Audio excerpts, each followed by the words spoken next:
Students, we have started lesson number 2, The Silver Lining, from your Oxford English book for class 8. Today, we are going to read the last page of our lesson, page number 25. Let's continue the reading. The parents looked at each other with wonder and amazement. Our daughter has not laughed like this for years, Mrs. Ahad said. Curious, we watched the two of them who were now walking towards us hand in hand.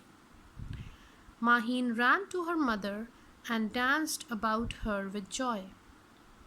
She made her queer sounds of ma, ma, ma, ma, and wildly pointed to the young man. It was Mr. David who came to our rescue. We soon realized that he was deaf and dumb too.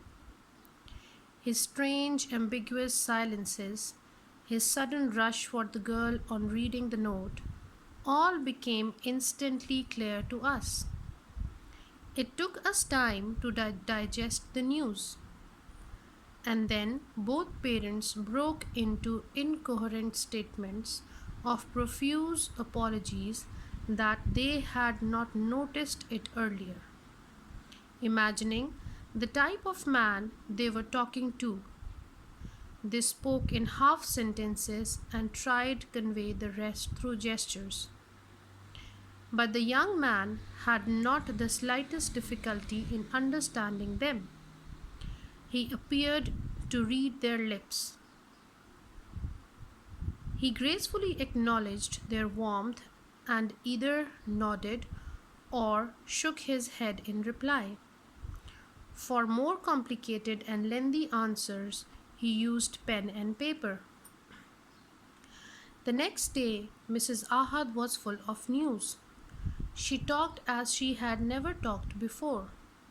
She mentioned the stranger and the plans for the betterment of Maheen he had outlined to her and her husband.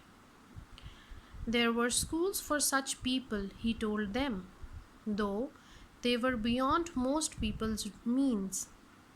He had himself been educated in one such institution abroad and had now returned to Pakistan to render the same useful service to others by starting a school here. She almost broke down with gratitude when she said that he had agreed to accept Maheen as his first pupil. He had emphatically stated that the girl could, in course of time, live almost as normal a life as any one of us who had the powers of hearing and speech. Mrs. Ahad laughed like a carefree girl. She gave us an extra helping of jam and butter and honey at the table. She looked the happiest woman in the world.